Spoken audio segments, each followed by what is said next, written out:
अस्सलामुअलैकुम। आपको खुशामदीद कहेंगे इश्क़ रमज़ान में, और आज चौथा रोज़ा है। उम्मीद है आप सबका बहुत अच्छे तरीके से गुजरा होगा। मैं हूँ आपके साथ सीमल हाशमी और मेरे साथ हैं अबू ज़र मौसम। अस्सलाम वालेकुम। आप सबको रोज़ा जो है उम्मीद करते हैं कि अच्छा गुजरा होगा। तैयारियां जो है खूब चल रही होंगी इफ्तारी की, क्योंकि मेरे ख्याल में जब आप लॉकडाउन में हैं, जब आप घर पर हैं, तो घर के जो मर्द हज़रात हैं वो भी खूब इंटरेस्ट लेते होंगे कि घर पे आज क्या बन रहा है, क्या तैयारी हो रही है। क्योंकि अक्सर ये होता था कि पहले तो कि लोग अपने घरों से ऑब्वियसली बाहर निकलते हैं काम के लिए, जॉब के लिए, कारोबार के लिए, तो सिर्फ घर पर फ़ोन पर डायरेक्शंस दे रहे होते हैं, अच्छा जी ये बना दो, आज मेन्यू में ये होना चाहिए। लेकिन अब मुझे लगता है कि चूँकि लॉकडाउन है और सेमी लॉकडाउन भी है कहीं पर, तो ज़्यादातर घर पे वक्त है तो हेल्प तो भी करनी चाहिए, साथ मुझे ज़्यादा कुकिंग नहीं आती, लेकिन इस दफ़ा मैंने तहैया किया था कि इफ्तार की जिम्मेदारी मेरी होगी और मैं घर पे जो फ्राइंग का काम है वो करूँगी, क्योंकि नॉर्मली हमारी सुबह की टाइमिंग्स होती थी हैं और सुबह का मॉर्निंग शो भी हम करते थे तो घर पहुँच जाती थी।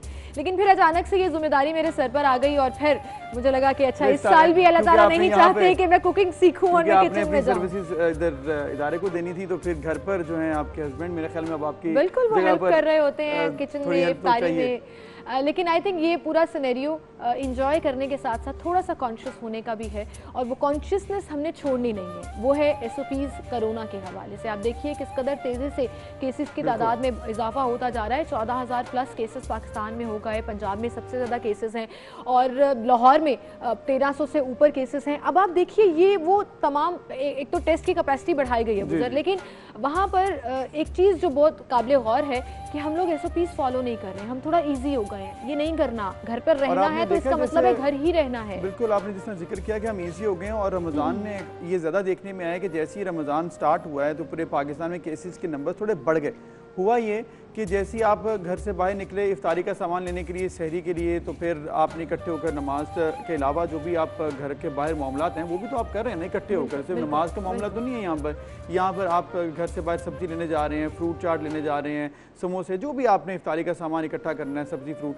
अब इसमें एहतियात बहुत ज़रूरी थी, नहीं की गई है। गवर्नमेंट ने कहा आपको, लेकिन आपने अपने तौर पर नहीं की। उससे क्या हुआ, एकदम केसेस की परसेंटेज बढ़ गई, जिससे ऑब्वियसली परेशानी भी बढ़ गई है और कैपेसिटी जो हमारी इतनी है नहीं है। और ये SOP जो फॉलो करने हैं हम सब ने, ये सिर्फ अपने लिए नहीं, एक दूसरे के लिए भी। और इसी मुनासिबत से तो आज हम बात करेंगे ही, लेकिन इसके साथ साथ आज का हमारा जो टॉपिक रहेगा उससे पहले मैं एक शेर पढ़ना चाहूँगी। मैं बहुत इतनी अच्छी नहीं हूँ शेर पढ़ने में, लेकिन मुझे ये इतना ज़बरदस्त लगा इस टॉपिक की मुनासिबत से। करो मेहरबानी तुम अहले ज़मीन पर, खुदा मेहरबान होगा अर्शे बरी पर। इससे ये मुराद है कि आप एक दूसरे के साथ क्या आपका कंडक्ट है, क्या आपका बिहेवियर है, और फिर अल्लाह ताला जो है वो खुद ब खुद आपके लिए बेहतरी की तरफ आता है। टॉपिक की तरफ आएंगे और आपने कंडक्ट का जिक्र किया कि हमारा कंडक्ट है क्या, ज़ख़ीरा अंदोज़ी का जैसे आपने जिक्र किया कि हमारे इस मुल्क में जहाँ पर अल्लाह की बहुत सी रहमतें हैं, यहाँ पर इजनास की कमी नहीं, एग्रीकल्चर मुल्क है, यहाँ पर सब्जियाँ, फ्रूट, फल, कुछ कम यहाँ पर नहीं हो सकता। लेकिन यहाँ पर मामलात ऐसे रहे गुज़िश्ता चंद सालों में, हमेशा से आपने ये देखा कि यहाँ पर कुछ ऐसे अफराद हैं, कुछ ऐसा यहाँ पर माफिया से इकट्ठे हुए जिन्होंने किया क्या कि यहाँ पर आटा भी कम कर दिया, यहाँ पर चीनी, जहाँ पर दीगर जो मामलात, चावल, जो चीज़ें खाने पीने की थी, प्याज, टमाटर, उनको ही आपने ज़ख़ीरा अंदोज़ी में शामिल करके इतना बेजा प्रॉफिट कमाया। तो उसके बाद कॉमन हो चुका है ये, जैसे आप जिक्र कर रहे हैं, इतना कॉमन हो चुका है कि एक दिन कीमत कुछ होती है, चंद दिन बाद ही एकदम से प्राइस हाइक आती है। एंड वी ऑल अंडरस्टैंड कि ये प्राइस हाइक क्यों आती है, क्योंकि एक माफिया है जो ज़ख़ीरा अंदोज़ी की तरफ चला जाता है। और ये माफिया कोई आजकल के दिनों का नहीं है। 1400 साल पहले इस्लाम में बहुत वाज़ेह तौर पर इन ज़ख़ीरा अंदोज़ों के ख़िलाफ़ पूरा एक जो भी कार्रवाई होनी थी उस हवाले से भी बताया गया, किस कदर अजीम गुनाह है ये, वो भी एक्सप्लेन किया गया। और इस्लाम में न सिर्फ अहादीस की रोशनी में बल्कि कुरान पाक में भी ये एक गैर इस्लामी फेल करार दिया गया है। और जिस तरह जिक्र है, कारोबार दो तरह के हो सकते हैं। एक कारोबारी तरीका ये है कि आप सामान मार्केट में लेकर आएँ और आप उसको फौरी तौर पर बेच दें, क्योंकि आपने उसके बाद दोबारा से नया माल लेकर आना है और आपने उसके साथ जो भी प्रॉफिट, मुनासिब प्रॉफिट होता है वो आप कमाएं और आप चले जाएं। लेकिन दूसरी जाने हुआ क्या हमारे यहाँ पर कि ऐसे कारोबारी अफराद थे या फिर स्टॉकर्स थे जिन्होंने किया क्या कि वो माल सारा लेकर आए गोदाम में और उसको रख लिया। अब उस सामान को रख लिया अपने स्टॉक रूम्स में और तब तक उसका इंतजार किया कि जब तक उसकी कीमत इतनी ना बढ़ जाए कि उनका प्रॉफिट 5 गुना ना हो जाए, जबकि उसकी ज़रूरत इतनी ना हो जाए कि लोग उसके लिए लाइनों में लग जाएं। तो ये अंदाज़ कहीं पर भी ना कुरान में ना ही आपको हदीस में इसकी सपोर्ट मिलती है, बल्कि इसके खिलाफ सख्त बात की गई है। इसको गुनाह कबीरा जो है वो कंसिडर किया गया है और कहा गया है कि इससे इज्तनाब करें, अल्लाह की लानत जो है ऐसे शख्स पर होगी जो कि इस तरह से स्टॉक ज़ख़ीरांदोज़ी। बिल्कुल, और आजकल के दौर में भी देखिए कोरोना सिनेरियो में ज़ख़ीरांदोज़ी इतनी ज़्यादा शुरू हो गई थी, वो चाहे मास्क के हवाले से हो, ग्लव्स के हवाले से हो, सैनिटाइजर्स के हवाले से हो, पैनाडोल का जिक्र किया गया तो उसकी शॉर्टेज हो गई, उसकी ज़ख़ीरांदोज़ी शुरू कर दी, जिसको कंट्रोल किया गया। अब गवर्नमेंट ने इसको बड़ा टेकअप किया अच्छे तरीके से और एक ऑर्डिनेंस पास किया। इस ऑर्डिनेंस के तहत आज़ाद कश्मीर, खैबर पख्तूनख्वा के बाद अब पंजाब में भी ज़ख़ीरांदोज़ी के खिलाफ सख्त सज़ा का ये ऑर्डिनेंस नाफिज हुआ है, जिसके तहत खिलाफ वर्जी पर 3 साल सजा होगी। नॉन बेलेबल ऑफेंस होगा ये, और अगर पकड़ा गया तो 3 साल तक इस पर सजा हो सकती है। और साथ ही साथ जितनी चीज़ें, जितनी भी खपत उसने ज़ख़ीरांदोज़ी की होगी उसकी मालियत का 50% उसको फाइन भी अदा करना पड़ेगा। तो बड़ा अच्छा कानून है। इस पर इम्प्लीमेंटेशन कैसे हो सकती है? ऑर्डिनेंस है, चूंकि ये अभी बिल पास नहीं हुआ तो ऑर्डिनेंस बनाने की जरूरत पड़ी क्योंकि सिचुएशन ऐसी थी, असेंबली इजलास नहीं हो रहे और सोशल डिस्टेंसिंग को फॉलो किया जा रहा है। तमाम सूरत-ए-हाल पर हम बात करेंगे। हमारे साथ माहिर कानून अजहर सिद्दीक साहब मौजूद हैं, एडवोकेट हैं सुप्रीम कोर्ट के। उनसे हम बात करते हैं कि ऑर्डिनेंस का इतलाक कैसे होता है, फिर इस पर इम्प्लीमेंटेशन गवर्नमेंट कैसे करा सकती है, डीसीज का इख्तियार क्या होगा। अस्सलाम वालेकुम अजहर साहब, बहुत शुक्रिया पहले तो वक्त देने के लिए। रमज़ान मुबारक, क्या हाल है आपका? तबीयत आपकी ठीक है? बहुत शुक्रिया जी, बहुत अच्छा चल रहा है जी। रमज़ान नेमत है रब पाक की, और मेरा ख्याल है जहाँ जहाँ मेरे जैसा कोई अपने जिस्म को थोड़ा सा कंट्रोल कर लेता है, रूह के साथ साथ और बाकी मसाइल को भी समझ में आती। कोई शैतान तो बंद होती है ना इस महीने में, तो देखना ये है कि वो शैतान बंद होकर किस शक्ल में आते हैं। आप अभी आपने टॉपिक छेड़ ही लिया ये वाला, यानी हमारे यहाँ जरा सोचिएगा इस बात को कि मुसलमान कौम है और दीन की बुनियाद इन्हीं चीजों के ऊपर है। ज़ख़ीरांदोज़ी, कम तोलना मना किया है, लेकिन हमने रोजों पे कमाना है, हमने हज पे कमाना है, हमने ईदों पे कमाना है, और ये बड़ा एक ऐसा इशू है। और आप हैरान रह जाएंगे इसके लिए। मैं तो बड़े अरसे से कोशिश कर रहा हूँ, गुज़श्ता 12 साल से लाहौर हाईकोर्ट दरखास्तें दायर की हैं। कानून पहले वफाकी सतह पर मौजूद था, फिर सूबे पे आया, और हमने 2-3 तरह से कोशिश की कि इनको बेहतर करने की, लेकिन उसके रिजल्ट नहीं दे सके आप। और बुनियादी वजह जो उसकी है ना, और अगर देखा जाए तो हमारे यहाँ जितने की ग्रोअर्स हैं, हमने सब्जियां अब फल एग्रीकल्चर उगाने वाले हैं, किसान हमारा मर जाता है और पैसा कौन बनाता है? आप हैरान रहेंगे। पैसा यानी उसने नहीं बनाना जिसने कंज्यूम करना है या मैंने खर्च करना है, पैसा बनाता है या मिडिल मैन को टैक्स देता है, कहीं वो चुपके बैठा हुआ है, वो ज़ख़ीरांदोज़ी भी करता है, मार्केट को कैप्चर भी करता है, मार्केट को कंट्रोल भी करता है। बिल्कुल सही कह रहे हैं आप। आया तो है, ये ऑर्डिनेंस नया आया तो है, लेकिन ये देखिए इस ऑर्डिनेंस ने कुछ चीजें तो कम करेगा, लेकिन इस ऑर्डिनेंस से वो मुकम्मल मसाइल हल नहीं हो सकते। इसमें कोई शक की सजा देने आप 3 साल। मैं आपसे यही पूछने वाली थी कि अजहर सिद्दीक एडवोकेट साहब, आप समझते हैं, आप बहुत से इश्यूज के ऊपर आपने जैसे खुद भी जिक्र किया कि हमेशा उसको टेकअप करके अदालत लेकर जाते हैं। हमारे यहाँ पर कानून भी मौजूद हैं, उन पर इम्प्लीमेंटेशन नहीं होता। तो ये तो ऑर्डिनेंस है, ऑर्डिनेंस बहुत अच्छा है अगर देखा जाए, उनके पॉइंट्स भी बहुत अच्छे हैं। 50% फाइन होगा, 3 साल नॉन बेलेबल ऑफेंस होगा, 3 साल सजा होगी। क्या अमल दरामद होगा इस पर? देखिए बात तो सच है, मगर है रुसवाई की। ये मुझे अच्छा लगता है ये बात कहते हुए कि ये ऑर्डिनेंस बना दिया आपने। अभी आप इमेजिन करें ना, ऑर्डिनेंस बनाया आपने, रमजान में हाल देख लें, जहाँ तो कीमतें कंट्रोल होनी चाहिए थी, जहाँ तो कीमतें आसमान को बातें कर रही हैं। यानी वो जो वायलेटर है उसको भी अंदाजा है कि ये कानून तो बना दिया, अमल दरामद किसने करना है इसके ऊपर। बिल्कुल सही कह रहे हैं अबूजर। जैसे अभी मैं जिक्र कर रही थी अजहर साहब, लहसुन जो रमजान से पहले 130-140 रुपए में मिल रहा था, आज आते हुए मैंने बाकायदा बोर्ड देखे हैं, 350 रुपए किलो मिल रहा है लाहौर में। अच्छा देखिए यही तो तकलीफ दे बात है। सारा कुछ आंखों के सामने हो रहा है, सारा कुछ कर रहे हैं। प्रॉब्लम यहाँ ये है कि मैंने पहले भी तजवीज किया था कि ये आपने एक पुलिस से कंट्रोल कराना है। पुलिस से क्या क्या कंट्रोल कराएंगे? लॉ एंड ऑर्डर कंट्रोल कराएंगे, डीवी मरवाएंगे उससे, कोरोना के लोग उठाएंगे उनसे, गली मोहल्लों में कोई वायलेशन हो रही है वो उठाएंगे। आप पुलिस से आप क्या कुछ चाहते हैं? अगर आप इस ऑर्डिनेंस को बनाना चाहते हैं, कराना चाहते हैं, इसके लिए एक अलग अथॉरिटी तश्कील दी जाती। हमने मजिस्ट्रेट को पावर तो दे दी है, लेकिन वो आप मिसाल के तौर पर लाहौर ही की आबादी लगा लें, कितने मजिस्ट्रेट हैं, यानी कितना का एरिया वो कवर कर लेंगे।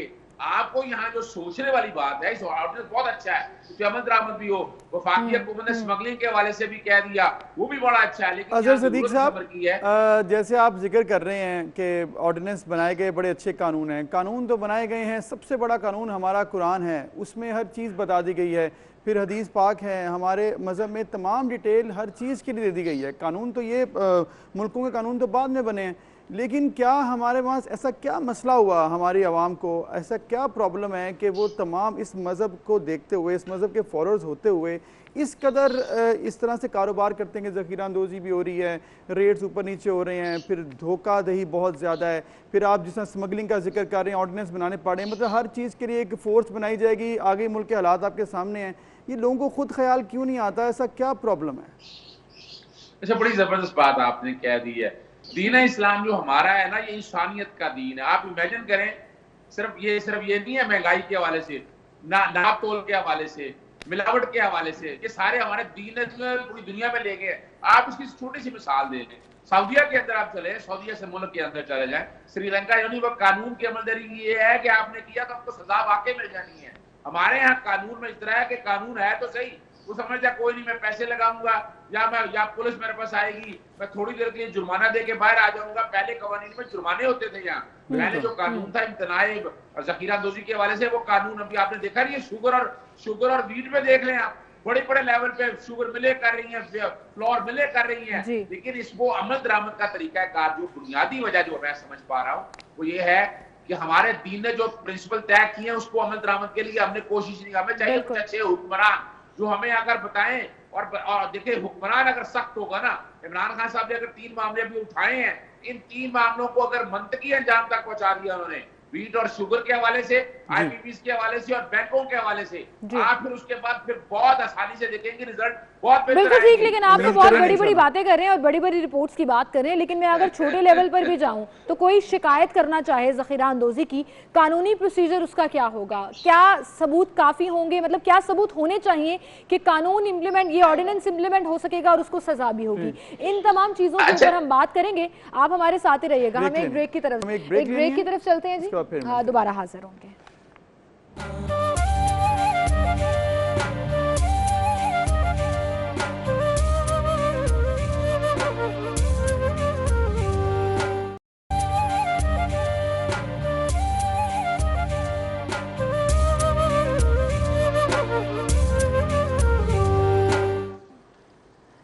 वेलकम बैक, एक बार फिर से आपको खुशामदीद कहेंगे और मैं इस वक्त मौजूद हूँ हमारे किचन सेगमेंट में।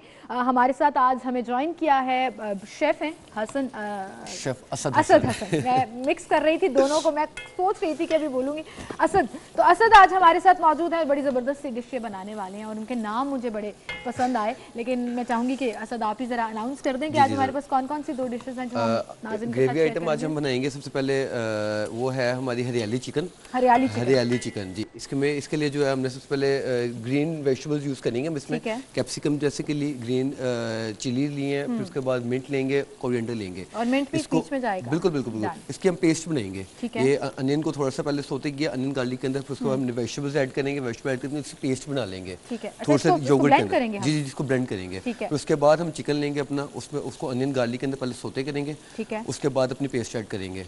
ये पेस्ट जो बनेगी दही के अंदर बनेगी, दही के अंदर ब्लेंड करेंगे, वेल ब्लेंड करके फिर जो है हम इसमें ऐड करेंगे चिकन के अंदर और फिर उसके बाद अच्छी तरह उसकी बुनाई करके हम स्पाइसेस ऐड करके देन जो है हम इसमें जो है जो हमारी योगर्ट होगी ग्रेवी के लिए वो योगर्ट ऐड करेंगे और बुनाई कर लेंगे। चलें, आपने तो फटाफट से मुझे रेसिपी बता दी और इसके बड़े सवालात मेरे ज़हन में आ रहे हैं, लेकिन किसी भी इंग्रेडिएंट को टच करने से पहले मैं अपना कौमी फरीजा समझते हुए अपने हाथ धोऊंगी। बिल्कुल, वो सबसे पहले किचन में आना है या नहीं आना, आपको खैर आपने हर 15 मिनट के बाद अपने हाथ लाजमी धोने हैं और ये इट्स अ मस्ट थिंग। अब उधर तो बहुत ज़रूरी हो गया और मेरे पास यहाँ पर thank you Dettol for giving us this opportunity जहाँ पे मैं अपने हाथ साफ रख सकूँ, जरासीम से पाक रख सकूँ।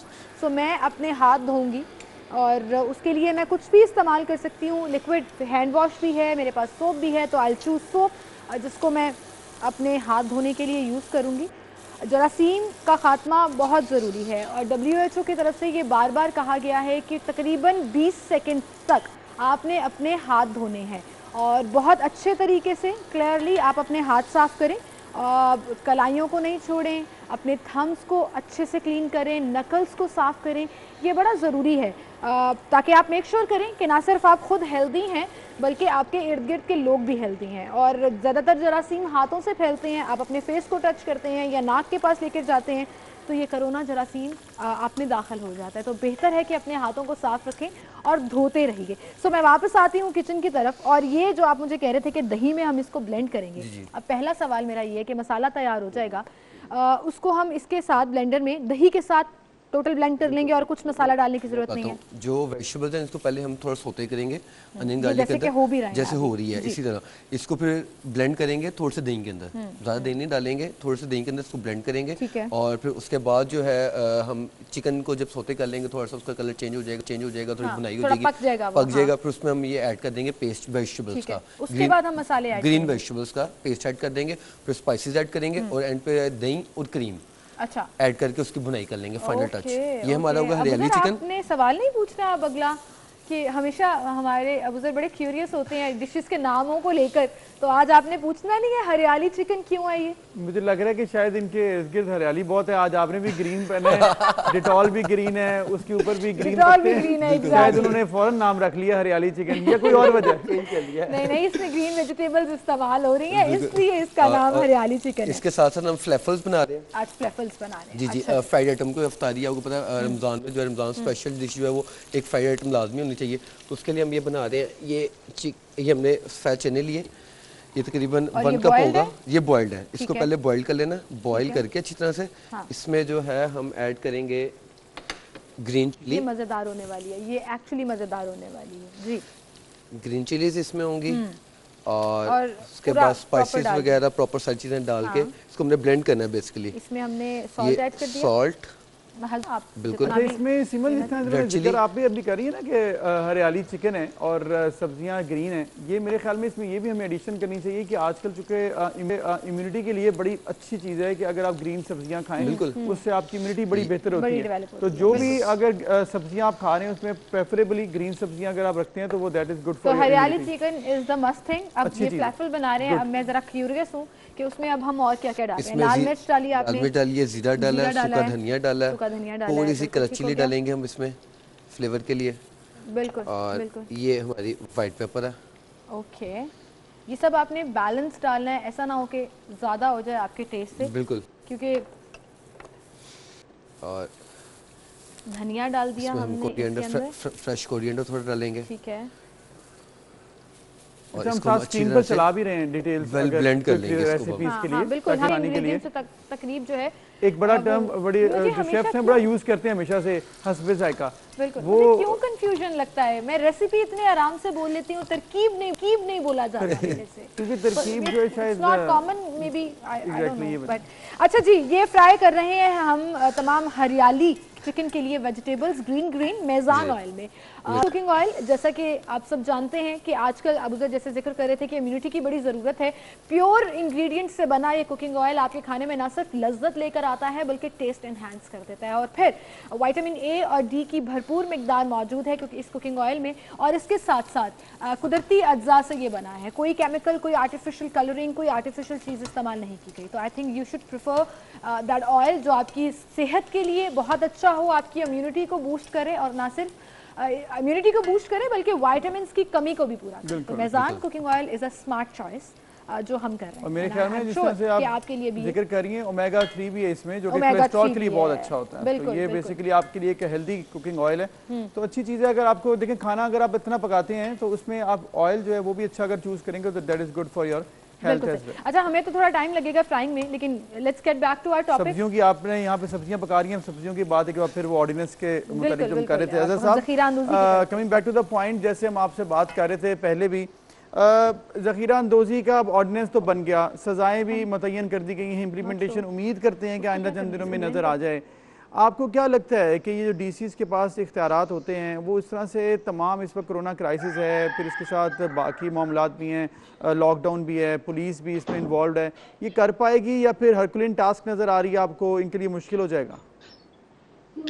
बहुत शुक्रिया, लेकिन पहले तो आपका वो जो आप खाना बना रहे थे, अब रोजा रखा हुआ है लेकिन आपने हालत कुछ ऐसी कर दी है, इतनी जबरदस्त आइटम देख के और वो भी कभी आप यहाँ पे हमारे स्टूडियो में तशरीफ लाएं तो इफ्तारी इकट्ठे करेंगे, फिर आपको ये खिलाएंगे। आई विश ऐसा भी कोई सीन होता कि मैं आपको वर्चुअली इफ्तारी के लिए ये पेश भी कर सकती। Very definitely, I would love to be there जी। स्टूडियो में जरूर तशरीफ लाएं जी। और मैं बल्कि ये साथ बच्चों को बैठ के नोट भी करवा दिया है। ये मेरा ख्याल है वो अपने हाथ से वो हरा मसाला मछली तो बनाया करता था, लेकिन ये आपने नई आइटम दे दी है। अच्छा, मैं जो आपने असल सवाल उठाया ना, देखिए यहाँ असल मसला जो प्रॉब्लम जो है ना, हमने फ्री ट्रेड के नाम पर चीजों का सत्यानाश कर दिया। हमारा जो फार्मर है, जो बेचारा पूरा साल मेहनत करके सब्जियां उगाता है, फल उगाता है, बिल्कुल सही कह रहे हैं। बेचारा मरहूने मिन्नत होता है कि जिसने उसको सीड दिया होता है, जिसने उसको खाद दी होती है, जिसने बारदाना दिया होता है, वो उसके हाथ बिका होता है, वो उठाता है। ये वो बंदा है जो मिडल मैन, वो सारी चीजें उठा के अपने पास रख लेता है और मार्केट में अपनी मर्जी से सप्लाई करता है। अब वजह है कि कीमतों का, मैंने जो पिटीशन दायर की ना, मैंने कहा कि यहाँ बेसिक आइटम की कीमत मुकर्रर करें। मिसाल के तौर पर अगर मिसाल ले लूं, मैं लहसुन की ले लूं, लहसुन आप तय करें, जो फार्मर है, फार्मर की वैरायटी में तय करें, मिडल मैन को उसमें से सिर्फ कोई 5% या 10% के करीब फायदा दें और रिटेलर को उसके बाद देने को 5%। अच्छा साहब, क्या आइडियल सिनेरियो की बात कर रहे हैं आप? ये फैंटेसी वर्ल्ड में हो सकता है, रियल वर्ल्ड में तो नहीं हो सकता। हम तो नहीं करा सके। आप भी समझते हैं सरकारी नर्फनामा जारी होता है, हर रोज होता है डीसी ऑफिस से। अमल दरामद कितना होता है ये मैं भी जानती हूँ, आप भी जानते हैं। अच्छा, उसकी बुनियादी वजह ये है, हमने बड़े मॉडल पीछे हमारी सियासतदानों ने ना सियासी पोस्टें एंजॉय करने के लिए मार्केट कमेटियां बनाई, मार्केट कमेटियों में अपने बंदे लगाए। उसने भी वो हर एक ने क्या किया, वो दोनों हाथ से लूटना कमाना शुरू कर दिया। रेट तो ये सिर्फ दिखाने के लिए, we are now living in a modern world. हर दुकान है ना जी, हर दुकान के ऊपर आपको मुश्किल काम नहीं है, मोबाइल एप्लीकेशन मुतारफ कराए, उसके सामने वहां चीजें पड़ी हो, रेट इलेक्ट्रॉनिकली। आजकल एप्लीकेशन, हम मॉडर्न दौर में जा चुके हैं। वो आप जाना चाहे ना, मैं ये नहीं कह रहा, लेकिन आपके लिए आप कोई मुश्किल काम नहीं है। उससे एक तो आपका टैक्स नेट बढ़ेगा और आप उन लोगों को भी पकड़ सकेंगे जो जखीरादोजी करते हैं। लेकिन ये विल चाहिए, और विल के लिए मैं तभी तो कह रहा हूँ कि अथॉरिटी द्वारा ये अच्छा काम किया है। ऑर्डिनेंस ये एक अच्छा स्टेप है, इस ऑर्डिनेंस से अब आगे हमें चलना है। हमें अपने लोगों को, गरीब लोगों को वो एडवांटेज देने हैं, वो क्यों ले जाए? अजहर साहब, आपने जिक्र किया है कि हमने अब अपने लोगों को एडवांटेज देने हैं। ऑर्डिनेंस का जिक्र जहाँ पर किया है तो एक कानूनी सवाल है, वो मैंने आपसे यहाँ पर इसलिए पूछना है क्योंकि लोग इसके बारे में सवाल कर रहे हैं कि ऑर्डिनेंस की इम्प्लीमेंटेशन उस तरह से क्या करवाई जा सकती है, क्योंकि ये असेंबली में उस तरह से पास नहीं हुआ, कानून नहीं है, और इसकी जो मियाद है वो भी एक स्पेसिफिक होती है। इस पर क्या कहेंगे आप, क्या ये ठीक है अभी के लिए? अच्छा देखिए, वजह ये है कि आइन के अंदर आर्टिकल 89 सदर पाकिस्तान को और 128 ये देता है, गवर्नर को इख्तियार देता है, ठीक है, कि जब असेंबली वजूद में ना हो। और लेकिन इस ऑर्डिनेंस की मियाद जो है ना, सनसेट है, 120 दिनों में ये खत्म हो जाएगा। 120 दिन के अंदर इसका इतलाक होगा। शायद रोजों के लिए या कोरोना वायरस के हवाले से इन्हें ये देखा है, लेकिन ये ऑर्डिनेंस इन्हें असेंबली के अंदर लेके, जैसे असेंबली में बैठती है वैसे हम असेंबली का इजलास ऑनलाइन भी बुला सकते हैं मॉडर्न दौर में भी। जब तक ये बिल की शक्ल और एक एक्ट की शक्ल नहीं देता है ना, वक्ती तौर पर तो एडवांटेज है इसका, ठीक है, लेकिन इस दौरान आपको कमियां भी दूर करके इसको बेहतर कैसे कर सकते हैं वो भी सोच रहे हैं। एक मैं बात और बता दूं, आम आदमी के लिए देखिए ना, मिसाल के तौर पर मैं सेब लेने गया हूँ, सेब अगर उसने 50 रुपए ज्यादा लगा दिया तो मैं कंप्लेंट लाने के लिए पहले मैं थाने जाऊं, थाने जाकर मैं मुकदमा दर्ज कराऊं या डिप्टी कमिश्नर को ढूंढूं। तो आपने ये देखिए, ये आपको मैकेनिज्म ऐसा सेट करना है कि मुझे कहीं जाना ना पड़े, मैं वहीं बैठा हूँ, मोबाइल पे तस्वीर उतारी है, मैंने अपलोड कर दिया और वो भागे मुझे आना ना पड़े। और अजहर साहब, ऐसा नहीं है कि ऐसे मॉडल्स दुनिया में मौजूद नहीं है, बिल्कुल दुनिया में मौजूद है कि आप वहीं खड़े खड़े कंप्लेन भी कर सकते हैं, उसको हाईलाइट भी कर सकते हैं। अब जैसे अबूजर ने सवाल पूछा, मैं उसमें थोड़ी सी एक एडिशन करना चाहूंगी। ये जो ऑर्डिनेंस बनाया है, चले मान लीजिए, आपकी बात भी मान लेते हैं कि ये अभी बिल नहीं है, बहुत गुंजाइश है इसमें बेहतरी की और बहुत से पॉइंट्स ऐसे भी हैं, लेकिन अगर इसी को देखते हुए तो क्या इस ऑर्डिनेंस के तहत नाजायज मुनाफाखोरों के खिलाफ भी कार्रवाई होगी? क्या इस ऑर्डिनेंस के तहत नापतोल में कमी करने वालों के भी खिलाफ कार्रवाई होगी, या सिर्फ इसके अंदर जखीरा अंदोजी आती है?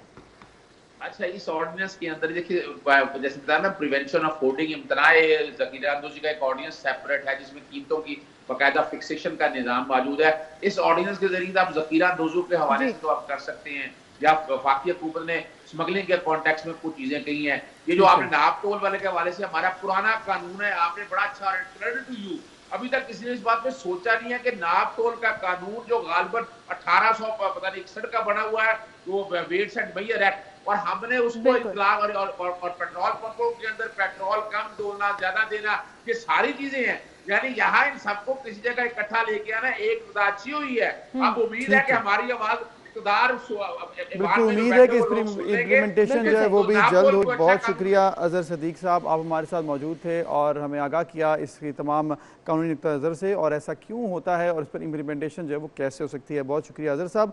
हमें एक ब्रेक पर जाना है, ब्रेक के बाद फिर मिलते हैं।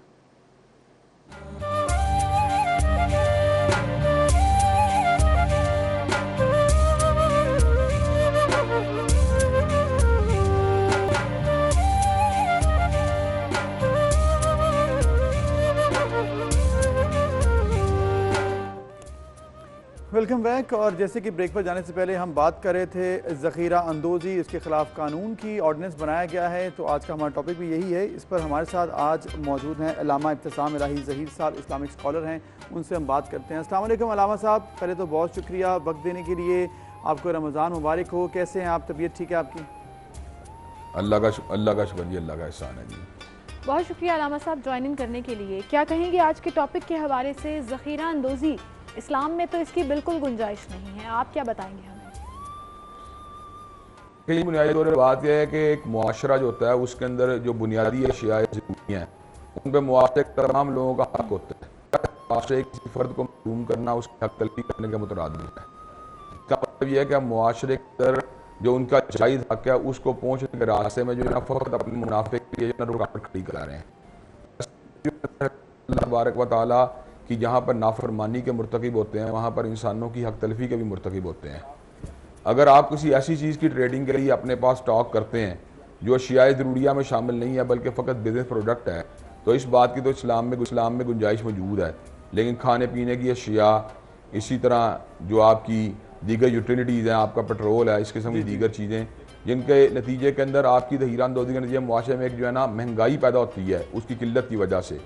तो ऐसे लोग जो होते हैं दर हकीकत अल्लाह तबारक व तआला की नाफरमानी के भी मुर्तकिब होते हैं, नबी करीम सल्लल्लाहु अलैहि वसल्लम की नाफरमानी के भी मुर्तकिब होते हैं, इंसानों की हक तलफी भी करते हैं।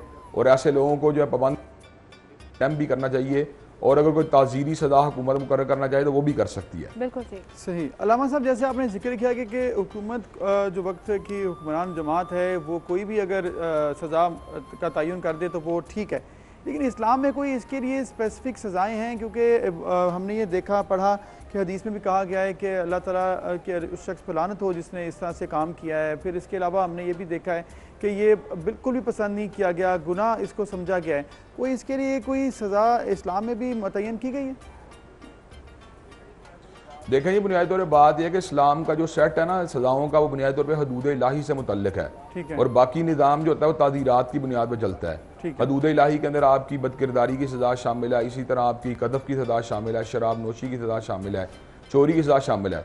लेकिन बाज़ जराइम ऐसे उनको कंडेम कर दिया गया है, उनकी कबाहत को वाज़ेह कर दिया गया है, उनके करने वालों के लिए जो है ना एक जो है उनको यानी उनको उनके बारे में बतला दी, वही सुना दी गई है, लेकिन बाकायदा तौर पर सज़ा जो है ना उसको हाकिम वक़्त की डिस्क्रिप्शन को छोड़ दिया गया है। तो इस्लाम के निज़ाम के अंदर जो है ना ज़रूरी बात नहीं कि अगर सज़ा जो है हद की अगर नहीं है, अगर मुतय्यन नहीं है तो हुक्मरान वक़्त जो है उसके बारे में कोई लाह अमल नहीं बना सकता।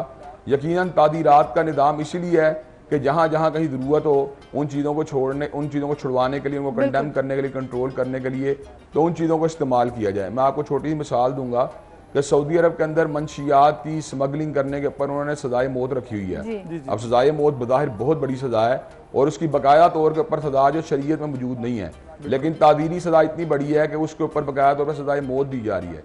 यानी कई मरतबा यहाँ तक भी पेनल्टी दी जा सकती हैं अगर जुर्म की कबाहत या उसकी इंटेंसिटी के लिहाज से। तो मैं ये बात समझता हूँ कि इस मौके के ऊपर अगर इस जुर्म को रोकने के लिए कोई सज़ा हुकूमत तजवीज़ करती है तो वो शरीयत के मकासद के साथ बिल्कुल मुतदाद नहीं होगी, ना कन्फ्रंट करेगी, बल्कि उसके साथ उसकी हम महंगी मौजूद होगी। बिल्कुल सही। अल्लामा साहब, आपने करंट सिनेरियो की तो एक बड़ी ज़बरदस्त मिसाल दे दी, लेकिन अगर हम माजी की बात करें, इस्लामिक बैकग्राउंड की बात करिए, शरीयत में कोई वाक़या ऐसा जो आप बयान कर सकें जिससे वाज़ेह हो सके?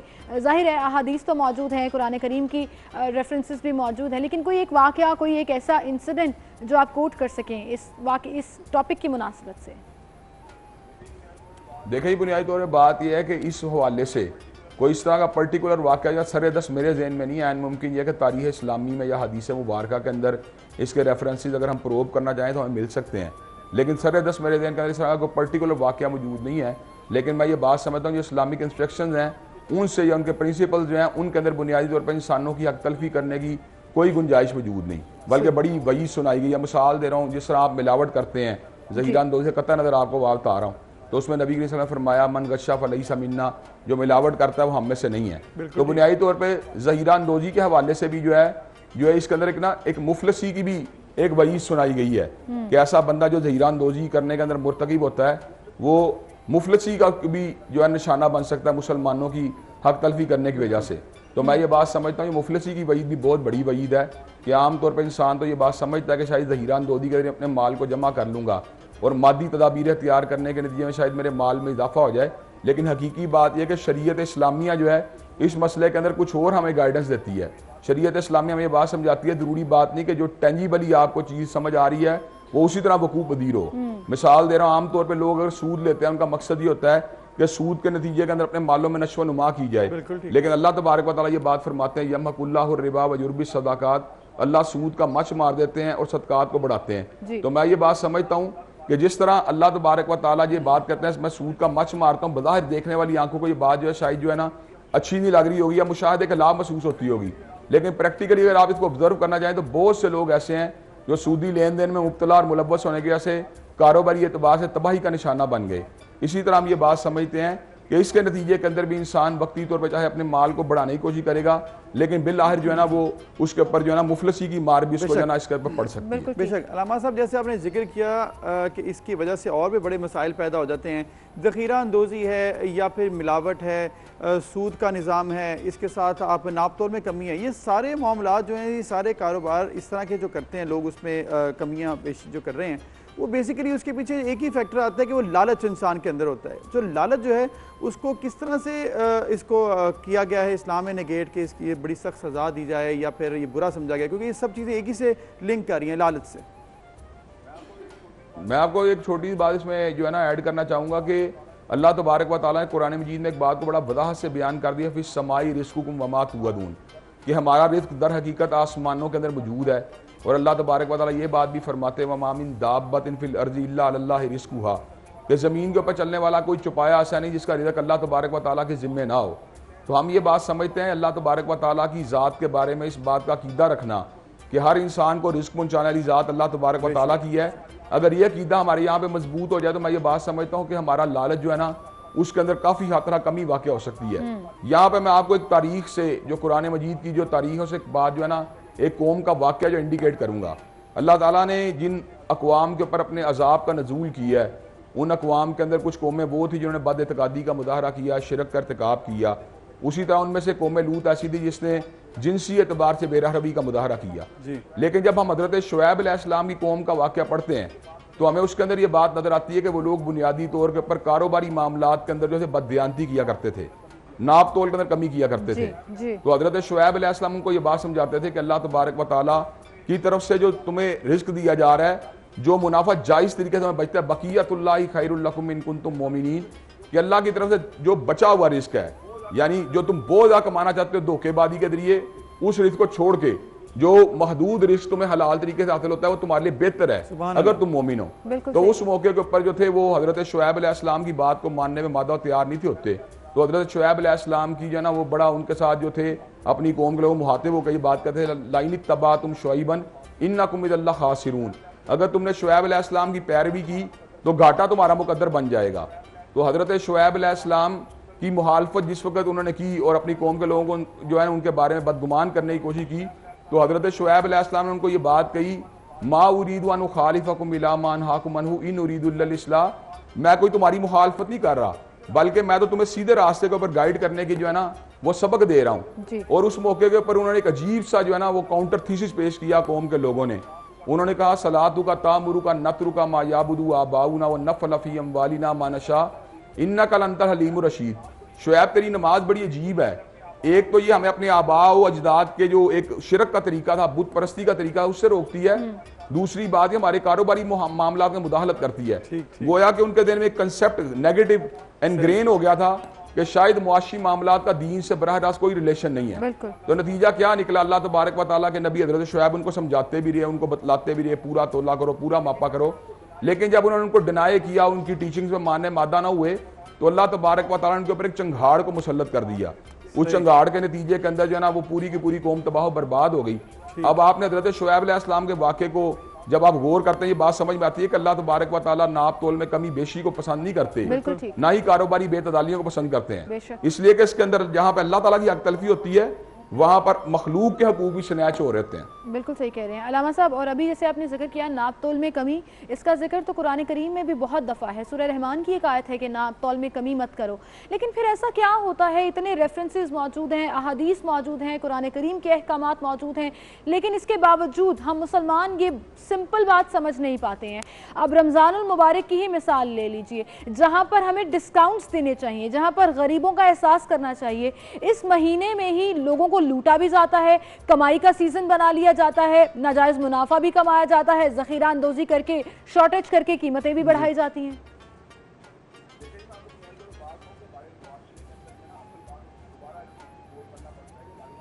जी अलामा साहब, आप तक आवाज पहुंच पा रही है?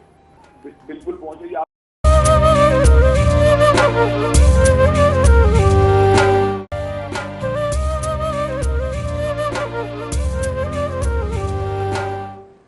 Welcome back. एक बार फिर से आपको खुशामदीद कहेंगे। इश्क रमज़ान ट्रांसमिशन में हमने जहाँ पर बेड़ा उठाया है कि कुछ इस्लामिक टॉपिक्स और दीन की लगन जो है उसकी सीख जो है वो हम सबको दें, वहीं पर हम कुछ किचन की बात भी करते हैं, कुछ रेसिपीज़ आपके साथ शेयर करते हैं और आपको बताते हैं कुछ टिप्स। उसी के साथ साथ हमने ये भी बेड़ा उठाया है कि हम ऑथेंटिक इन्फॉर्मेशन मेडिसिन से रिलेटेड किसी भी स्पेसिफिक टॉपिक के हवाले से आप तक पहुंचा सकें, और ये बड़ा ज़रूरी है। बिल्कुल, और इसीलिए हमने सोचा कि आज जो है, क्योंकि ऑर्थोपेडिक्स जो जोड़ों के दर्द, दीगर मसाइल आपके जो होते हैं वो बड़े इंपॉर्टेंट हैं, तो उस पर हम कुछ बात कर लेते हैं। और अगर हम आपकी कॉल्स भी जो है वो इंशाल्लाह ज़रूर शामिल करेंगे शो में। तो हमारे साथ मौजूद हैं डॉक्टर अशरफ निज़ामी साहब, प्रेसिडेंट हैं Pakistan medical association Lahore, orthopaedic surgeon हैं। अस्सलाम वालेकुम डॉक्टर साहब, वेलकम। कैसी तबीयत आपकी? रमज़ान मुबारक हो आपको। Thank you very much. कैसे गुजर रहे हैं हालात आजकल? अल्लाह का एहसान जी, हालात अच्छे हैं। रमज़ान शरीफ है, रमज़ान शरीफ मुबारक महीना है, दुआओं का महीना है, और मोर ओवर दुआओं को तो सारे महीने। लेकिन मैं पर्टिकुलरली कोविड-19 के हवाले से पूछना चाह रही हूँ, क्योंकि आपने ये इशू रेज किया है, प्रेस कॉन्फ्रेंसेस भी आपकी हम देखते रहे हैं कि डॉक्टर्स की सेफ्टी, मेजरमेंट्स, इन तमाम चीज़ों के ऊपर फोकस करना चाहिए। देखिए, कोविड-19 के बारे में ये मतलब आलमी एक वबाई मर्ज है जिसके साथ हम एक अलग थलग होकर इसके साथ कोई भी बचाव नहीं कर सकते। We have to take the measures कि जो कि दुनिया ने किए उनके साथ ही करना चाहिए। हुकूमत के साथ हाफ हार्टेडली चीज़ें ऐसी होती हैं कि जिनके साथ एक चीज़ पे दुनिया पहुंची है कि that is known as the isolation, और प्लस इसके साथ जो है कि लॉकडाउन, जो आजकल बड़ा हरफ आम हुआ है कि लॉकडाउन, तो वही एक तरीका इससे बचने की खातिर, और बचने की खातिर भी यही है कि अगर इन्फेक्शन आनी भी है तो कम से कम इस तरीके से आए कि हमारे जो मेडिकल इंस्टीट्यूशंस हैं, हेल्थ इस्टेब्लिशमेंट्स हैं, वो उसको कैटर कर सकें। तो वो सिंपल इज़ दैट। लेकिन वेरी अनफॉर्चुनेटली कि हुकूमत करती भी है, नहीं करती, चाहती भी है, नहीं भी चाहती, तो वो उस तरीके से तो कोई चीज़ कायनात में होती नहीं है। लेकिन बहरहाल हमारी ये दुआ है कि अल्लाह ताला आप सबको अपने अमान में रखे। तमाम पैरामेडिक्स भी आपके कल सहाफ़ी भी पता चला है कि ARY और दूसरे चैनल्स के इधर उधर से काफ़ी उनको भी सर में डॉक्टर साहब मामला ये है कि फ्रंट लाइन सोल्जर्स हैं, डॉक्टर्स हों, पैरामेडिक स्टाफ्स हैं, नर्सेज हैं, फिर इसके बाद पुलिस फोर्स है हमारी, रेंजर्स हैं, फिर सहाफ़ी भी इसी तरह लोगों के साथ मिलते हैं। पब्लिक बहुत ज़्यादा अभी जो फ्रंट लाइन सोल्जर है ना, जो फ्रंट लाइन वो तो आप ही हैं, वो अवाम है। बिल्कुल, ये भी सही है, वो अवाम है। देखिए, हमारे साथ तो एक सेगमेंट ऑफ सोसाइटी आती है जो कि इलाज मुआवजे, 22 करोड़ में से कितने लोग हैं जो इलाज मुआवजे के लिए हमारे पास एज डॉक्टर्स या उनकी हेल्प के लिए आते हैं, तो वो तो एक लिमिटेड है।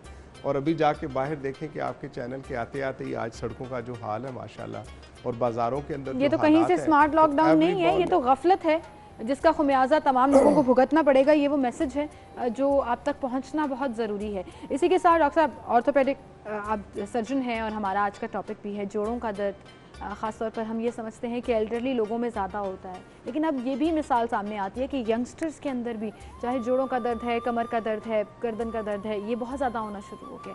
क्यों, ये आपसे पूछेंगे, लेकिन उससे पहले मेरे से भी किसी को जल्दी है और वो एक सवाल पूछना चाहते हैं। कॉलर है हमारे साथ, वो शामिल कर लेते हैं। मुबशर कुरैशी साहब हैं जी, मियाँ चन्नू से। जी मुबशर, अस्सलाम वालेकुम। सवाल पूछिएगा आप, डॉक्टर साहब सुन रहे हैं आपको। जी वालेकुम सलाम। जी जी, आप अपने अगर टीवी की आवाज़ कम कर लें तो फिर आपको आसानी से हमारी आवाज़ भी आ जाएगी और डॉक्टर साहब तक भी आपकी आवाज़ आराम से पहुंच जाएगी। रिपीट में आप अपनी आवाज़ दोबारा सुन लीजिएगा, फिलहाल आप हमसे बात कर लें। जी मैंने सिर्फ ये पूछना था कि मेरी उम्र है 65 साल। ठीक है। और मुझे मेरे घुटनों में, कोहनियों में और कमर में जोड़ों का दर्द बहुत ज्यादा होता है। जी ठीक है। कोई पर्टिकुलर रीजन, कुछ कोई एक्सप्लेनेशन इसकी आपने पता की हो? आप बता सकते हैं और इसका इलाज क्या है? ठीक है डॉक्टर साहब, आप बताइएगा। जेनेरिक सा उनका मसला है कि 65 साल उम्र है। आई थिंक देखिए कि ये तो एक चीज़ इन जनरल दर्द का होना अगर हम समझते हैं that is lack of exercise, overweight, फिर उस हमारी जो एक्टिविटी है उसको कम रखना, उसकी वजह से काम फैम, एक तो ये जोड़ों का दर्द होता है। एक बड़ी मतलब मशहूर मिसल है कि वो ममालिक, वो सोसाइटीज़ जहाँ पे ग्राउंड्स आबाद हैं वहाँ उनके अस्पताल वीरान होते हैं। बिल्कुल। So it is about all health, जो हेल्थ कॉन्शियस होते हैं। पर्टिकुलरली मियाँ चन्नू से आपके कॉलर के लिए कि अब ये तफसील के साथ पूछने की बात है, उनकी वज़न कितना है, उनको दर्द कब से है, उनको एक्सरे करवाए हैं तो उन एक्सरेज के अंदर क्या चीज़ आई है, घुटने के दर्द के लिए कोई बीमारी और तो ऐसे साथ नहीं है।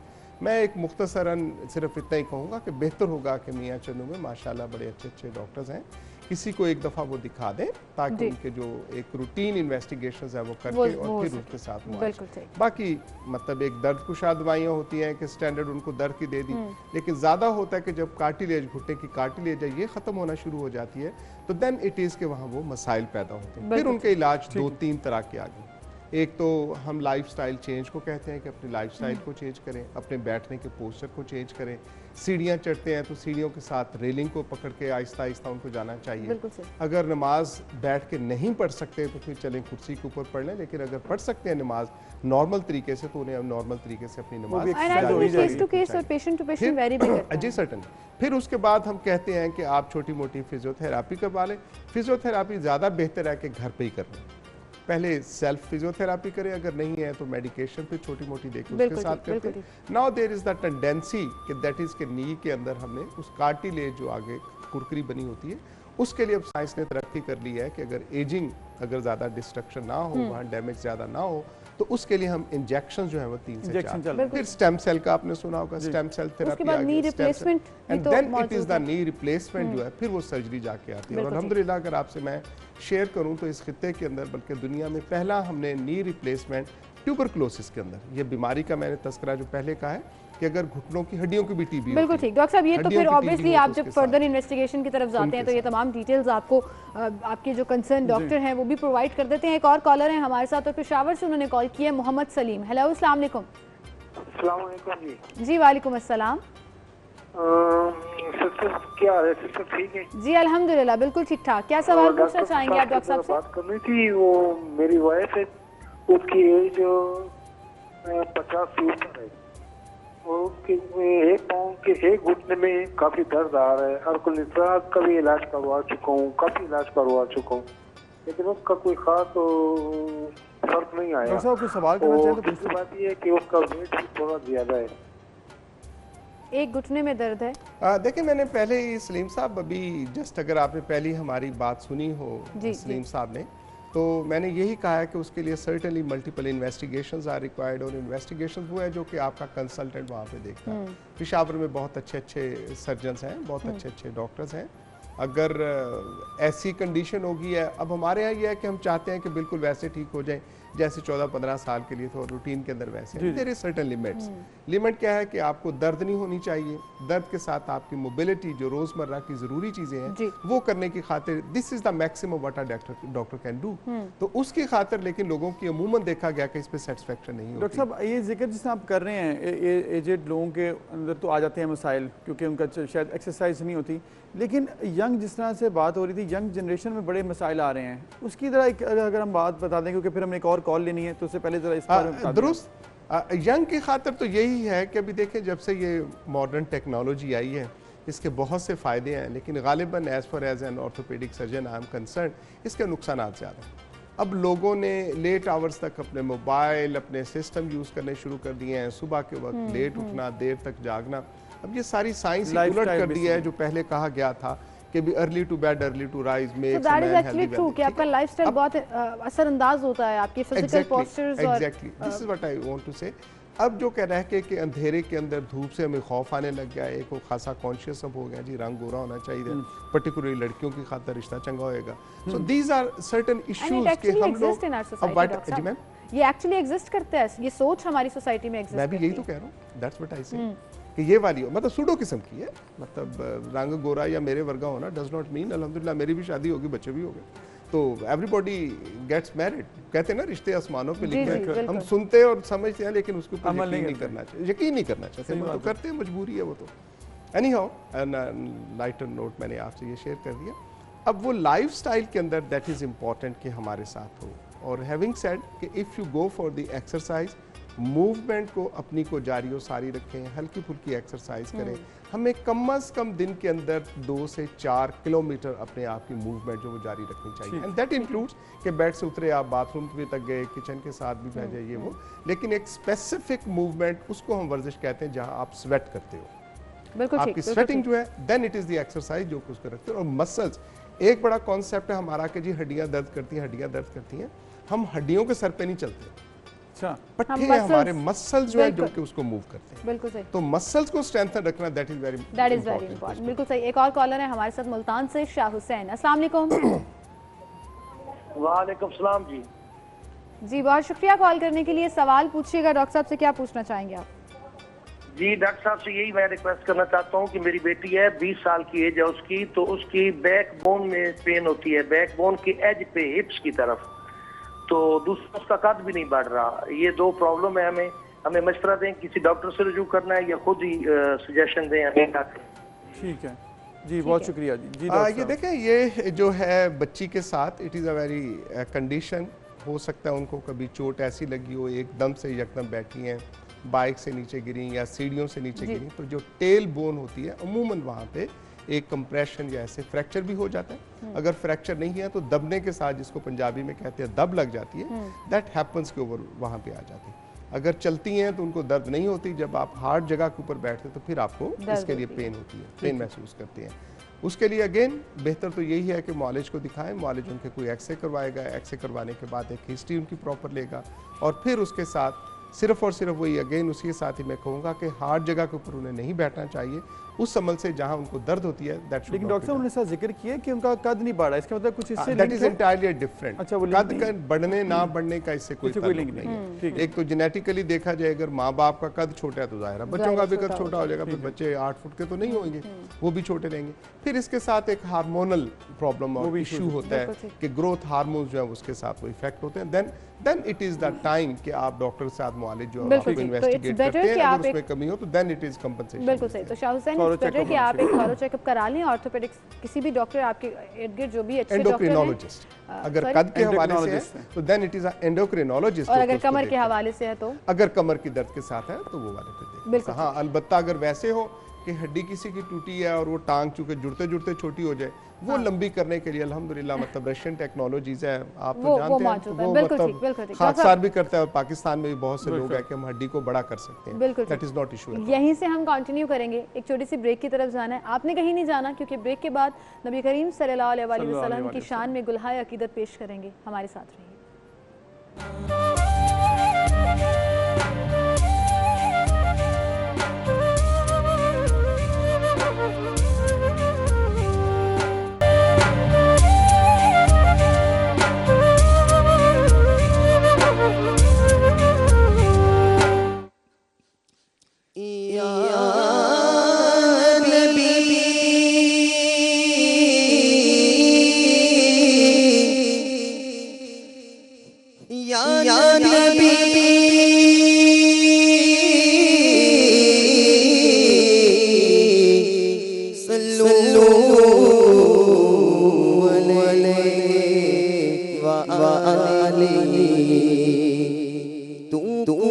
जा मन जा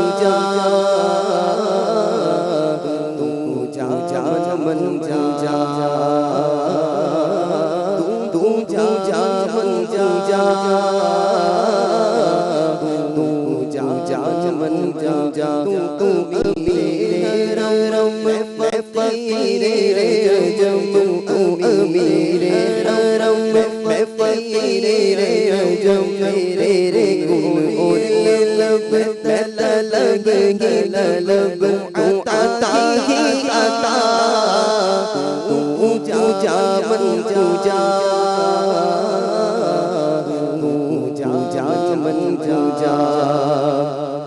इल्हाम है जामा तेरा कुरान इमाम है तेरा इल्हाम है जामा तेरा नूरी मामा है तेरा मिंबर तेरा अर्श बरी मिंबर तेरा अर्श बरी यार मतलिल आलमीन तू जा मन जा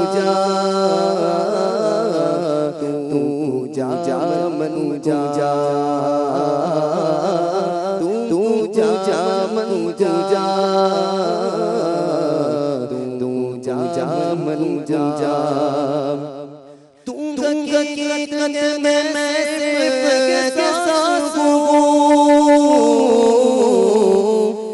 समुद्र में भटकी हूँ प्यास हूँ मेरा ताक पर और तेरा गुज़र मेरा ताक पर और तेरा गुज़र सिदरतुल मुंतहा तू जा मन जा तू जा मन जा तू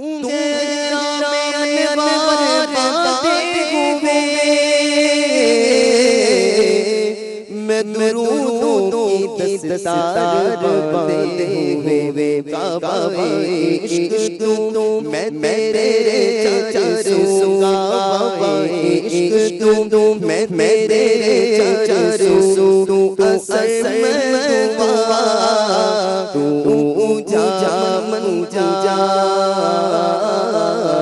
तू जा मन जा ए फरिश्तों सुल्ताने मेराज है तुम जो देखोगे हैरान हो जाओगे ए फरिश्तों सुल्ताने मेराज है तुम जो देखोगे हैरान हो जाओगे जुल्फ़ तफसीर वल बन जाएगी जगरा कुरान सारा नज़र आएगा मेरा नज़र आएगा मेरा नज़र आएगा मेरे आका इमाम में सबसे अंबिया मेरे आका इमाम में सबसे अंबिया नाम पर उनके लाज़िम है सल्ले अला सल्ले अला सल्ले अला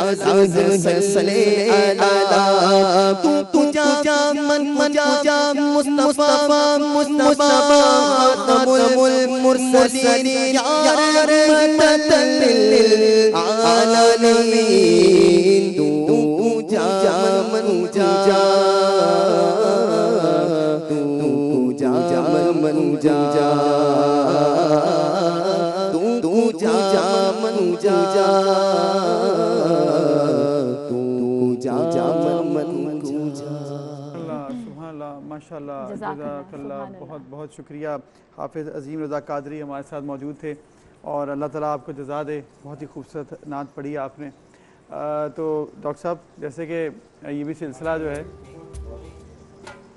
बड़ा ज़बरदस्त जो है, इनकी आवाज़ भी है और जो फिर जो नात पढ़ी है वो भी माशाल्लाह बड़ी ज़बरदस्त थी। डॉक्टर साहब अब हम वापस जिस तरह से हम ब्रेक पर जाने से पहले बात कर रहे थे, चूँकि रमज़ान है ये सिलसिला भी जारी है, साथ लोगों के मसाइल भी हमने डिस्कस करने क्योंकि ये भी बड़े ज़रूरी हैं। हम बात कर रहे थे घुटनों का प्रॉब्लम हो, कमर का प्रॉब्लम हो, क्या इसमें बेसिक वजह एहतियात भी है, लोग एहतियात नहीं करते हैं, या फिर कोई ऐसे भी होता है ना कि अचानक एक्सीडेंटल भी हो जाती है कई दफ़ा, लेकिन इसमें एहतियात कितनी ज़्यादा फैक्टर इम्पॉर्टेंट है?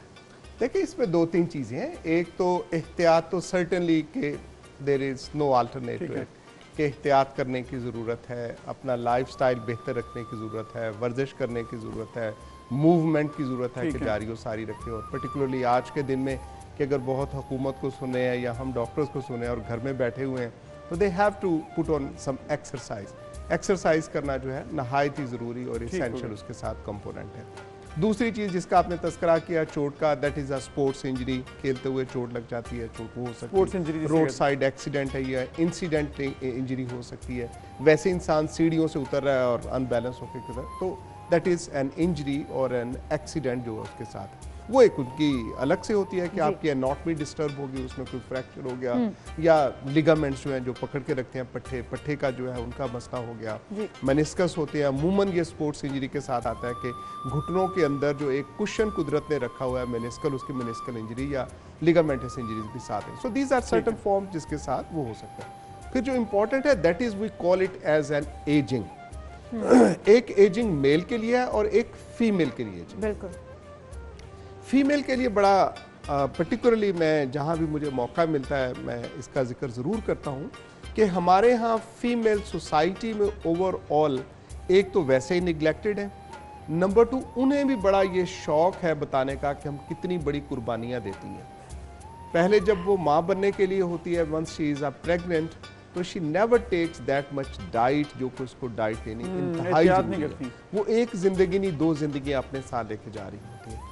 उस वक्त भी वो अपना ख्याल नहीं करती, ना खुराक का ख्याल करती है, ना एक्सरसाइज करती है, ना वो जो चीजें कही जाती हैं उसके साथ, because we want to be hero. हम हीरोइक्स होते हैं, right? Sorry mean by majority in general, not specific, majority उसके साथ होता है। जब हमारी माएँ बहनें बच्चियां जब प्रेग्नेंट होती हैं तो उस वक्त वो एहतियात नहीं करती जिसकी कि उन्हें एहतियात करनी चाहिए। व्हाई इज इट सो कि यूरोप के अंदर आके उनके जिस्म भी सेहतमंद तवाना होते हैं, उनकी फिजिक भी बेहतर होती है। द रीजन बीइंग उसकी यही वाली बुनियादी पहले हम सवाल अगला भी यही था। मैं एक थोड़ा सा हमें कॉलर भी लेना है। मेरा अगला सवाल यही था, ये खवातीन के हवाले से कि ज्यादा खवातीन को पेन क्यों होती है, हम उस तरफ भी आएंगे, लेकिन कॉलर चूंकि ज्यादा वेट नहीं करते तो उनको भी शामिल करना जरूरी होता है। अब्दुल रज़ाक है फैसलाबाद से हमारे साथ। जी अस्सलाम वालेकुम। हेलो। फैसलाबाद वाला तो बिल्कुल ही वेट नहीं करते। हेलो। वालेकुम सलाम। जी जी जी जी अब्दुल रज़ाक साहब बताइएगा क्या सवाल है आपका? मैं डॉक्टर साहब से पूछना चाहता हूँ कि घुटनों में दर्द बहुत ज्यादा होता है, कमर में दर्द है और ये गोडों में जी बहुत ज्यादा दर्द होता है। आपकी एज क्या है अब्दुल रज़ाक साहब? 40 से ऊपर है, तकरीबन 42। चलें ठीक है, 42 सही। जी सर। अब देखिए रज़ाक साहब से जरा ये पूछे कि रज़ाक साहब आप माशाल्लाह सेहतमंद तो नहीं है, मतलब how is the weight? He is on अभी ऑन कॉल। ही इज हाँ जी जी रज़ाक साहब आप मोटापा तो नहीं है आपकी फिजिक में? हाँ मतलब मोटापा नहीं, सेहत मोटापा है जी बिल्कुल है। तो रज़ाक साहब एक तो देखिए आप ही को ये चीज पता है कि इसकी दर्द की क्या वजह है। अब आप गुजरांवाला से होते तो आप गालिबन मेरी बात ना मानते, लेकिन hence you are from Faisalabad तो आप मेरी बात मान लेंगे कि आप अपने वजन को कम करें। ये मैं आपसे शेयर कर दूं रज़ाक साहब के वजन का ओवरवेट होना और घुटने और कमर का दर्द ये बिल्कुल ऐसे ही हैं, एट पार पैरेलल जाते हैं।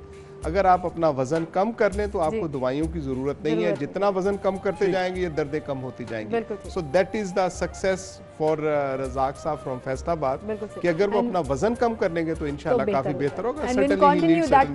क्योंकि टाइम हमारे पास कम रहेगा, लेकिन मैं चाहती हूँ कि ये जाने कि औरतें ही हमेशा जोड़ों कमर के दर्द का शिकार क्यों होती हैं, उसकी रीजन तो आपने एक बता दी कि एहतियात नहीं करती। नहीं एहतियात नहीं, और क्या? आई से मैल न्यूट्रिशन।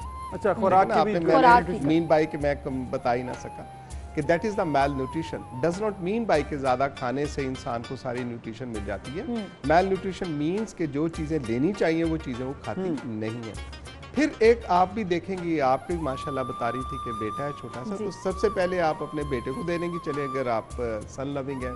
फिर आपके वो हाजी साहब जो मियाँ जिसको कहा जाता है खामदे मोहतरम, उनका ख्याल रखना है, और फिर उसके बाद आके ख़वातीन की अपनी बारी आती है कि चलें बचा कुचा करके हमने करना है। You are from well off, आप यकीनन बेहतर तरीके से, लेकिन ये जो है एक आम घराने की जो लोअर मिडिल क्लास है कि जिनके साथ एक बोटी और 2 आलू चलना होता है, उनके घरानों के ये मसाइल यकीनी तौर पे मौजूद हैं कि पहले मियाँ साहब हैं, फिर बच्चों के अंदर भी ये फ़र्क होता है। आप मेरी ये बात नोट कर लीजिएगा कि बेटा, बेटे के लिए बोटी, अच्छी बोटी, बेटी के लिए कोई बात नहीं है, क्योंकि वो भाई है और उसने सारी दुनिया को अपने कंधे पे उठाना है। सो वो एक है जिसके साथ आके हमारी मेलन्यूट्रिशन और आगे चलती जाती है। और फिर जब एजिंग होती है, एज के अंदर हार्मोनल कुदरत का ये निज़ाम है कि जब इनको मतलब अय्याम बंद होते हैं तो उस वक्त इनके माइक्रो फ्रैक्चर्स होते हैं रीढ़ की हड्डी के साथ आके। आपने देखा होगा कि आपने बड़ी दादी नानी को अगर देखा है तो उसके मुताबिक उनके घुटने से नीचे जो है शर्ट बड़ी होनी शुरू हो जाती है। So that is what I want to say कि न्यूट्रिशन और exercise that is the key. बिल्कुल, और इसकी प्लानिंग बहुत पहले से कर देनी पहले से। जी बिल्कुल ठीक है। डॉक्टर साहब, thank you so much for coming. It is my honour. इतनी मजे की इंफॉर्मेशन और इतने मजे तरीके से आपने समझाई कि आम लोगों की समझ में भी आ जाएगा और मेरी भी समझ में आ गया। अब मेरा मोटो है कि मैंने खुराक का ख्याल रखना है और एक्सरसाइज भी करनी है ताकि बुढ़ापे में मुझे जोड़ों की तकलीफ ना, ये बड़ी दर्द होती है। Thank you so much for coming. एक ब्रेक की तरफ चलते हैं जी, ब्रेक के बाद दोबारा हाजिर होंगे, हमारे साथ रहिए।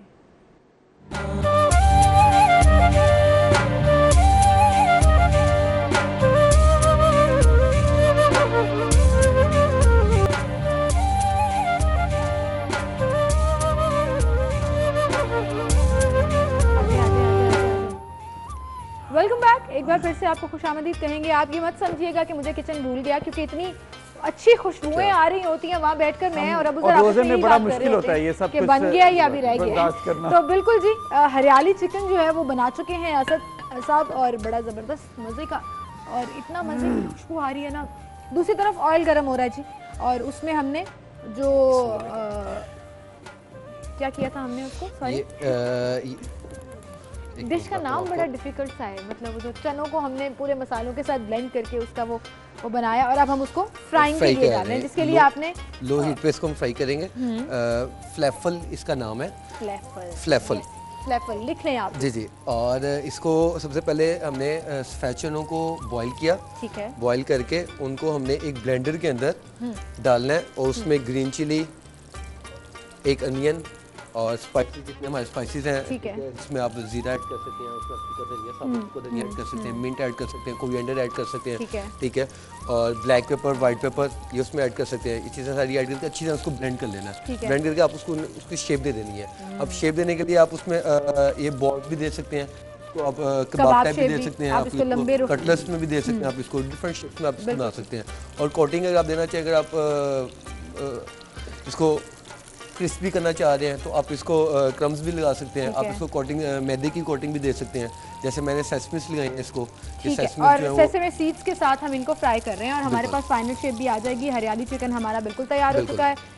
साथ ही साथ उन्होंने एक साइड डिश के तौर पर एक ड्रिंक, तो आपको पता है में तो जरूरी होती है, और स्ट्रॉबेरी शेक जो है वो उन्होंने चूज किया है, which is actually a healthy choice. I think minty strawberry refresher drink है हमारा, जिसमें मिंट ऐड किया है, और मिंट आपको पता बहुत अच्छा फ्लेवर है। पहले बना चुके थे, बट एनीवेज जी ये एक अच्छा कॉम्बिनेशन होगा, और हमारे फ्लैफल्स भी ऑलमोस्ट तैयार हो चुके हैं। तो ये तो था आज का हमारा किचन, और इसका टेस्ट कैसा है ये आप जब घर पे बनाएंगे तो हमें जरूर बताइएगा, लेकिन हम तो आज इफ्तारी में टेस्ट करने वाले हैं। जबरदस्त, माशाल्लाह। मतलब इसका मतलब है कि कंप्लीट हो चुकी है डिशेस आपकी सारी, तीनों चीजें। जी जी, हमारी बिल्कुल तीनों चीज़ें तैयार हो चलें, फिर इसका मतलब है कि हमारे आज की डिशेस मुकम्मल हैं। अब हम आगे अपने बढ़ते हैं सेगमेंट में, जो कि बहुत ही इंपॉर्टेंट है, हमारा फेवरेट है। अजीम साहब की तरफ एक बार फिर चलते हैं, क्योंकि इसके बाद हम अपने प्रोग्राम का इख्तिताम भी करने पर जो है आज हम कहते हैं कि हमें एक दफ़ा फिर नात महबूब सल्लल्लाहु अलैहि वसल्लम जो है वो इरशाद फरमाएँ, और इसके साथ हम अपने प्रोग्राम का भी इख्तिताम करेंगे। जैसे आ जाता है उसके लिए वो एक ख्वाब हो जाता है, और अभी वैसे ही कोविड की वजह से मदीना पाक भी बंद है, और सरकार के आशिक तड़प रहे हैं, और उन्हीं की ज़ुबानी ये कलाम में आपकी समातों की नज़र पेश करता हूँ। या नबी सलाम अलैका, या रसूल सलाम अलैका, या नबी सलाम अलैका, या रसूल सलाम अलैका, सलावतुल्लाह अलैका या रसूल सलाम अलैका या नबी सलाम अलैका या रसूल सलाम अलैका। एक ख्वाब सुनावा, एक ख्वाब सुनावा, एक ख्वाब सुनावा, नूर फिजावा आका दा मोहल्ला जिवे अर्श मुअल्ला गदियों फरिश्ते गद जान फरिश्ते साडे दिलों जुड़ गए आका नाल रिश्ते। ओ करमा वाला बेड़ा, ओ करमा वाला बेड़ा पलका नाल चुमचा जावा। एक ख्वाब सुनावा, एक ख्वाब सुनावा और रब ले गया मैनू जदों शहर मदीने एक हाथी लाया मैनू घुट के सीने। कदी पीवा ज़मज़म कदी पढ़ा नमाज़ा मेरी पहुंच तो तक मैं वाले आजा। रब सोने पल पल सुनिया और रब सोने पल पल सुनिया मेरे दिल दियां सब दुआवां। एक ख्वाब सुनावा, एक ख्वाब सुनावा, एक ख्वाब सुनावा, एक ख्वाब सुनावा। आका दा बेड़ा पलकां दी धारी दिल करे गुजारा उते उम्र में सारी। काबे दे चक्कर मैंने भज भज के मैं रजरे सिवत चुम्मिया रज रज के। रब सोने पल विच कीतियां और रब सोने पल विच कीतियां ओ मेरे सिर ते डंडियां छावां। एक ख्वाब सुनावा, एक ख्वाब सुनावा, एक ख्वाब सुनावा, एक ख्वाब सुनावा। अबू ज़र भाई बहुत खुश रशे ओ सोनिया गलियां विच रहमत रब दी मेरा आका सोहना गल सुनदा सब दी। ओ मेरे रमन विचार उते दाग नजारा किस्मत दे वाजा तेरे करम नू मारा। किस्मों नल बख्शिश मंगा, किस्मों नल बख्शिश मंगा, किस्मों नल बख्शिश मंगा मैनू आउंदियां बहुत गया। एक ख्वाब सुनावा, एक ख्वाब सुनावा, एक ख्वाब सुनावा, एक ख्वाब सुनावा। या नबी सलाम अलैका या रसूल सलाम अलैका। सलावतुल्लाह अलैका या रसूल सलाम अलैका या नबी सलाम अलैका या रसूल सलाम अलैका।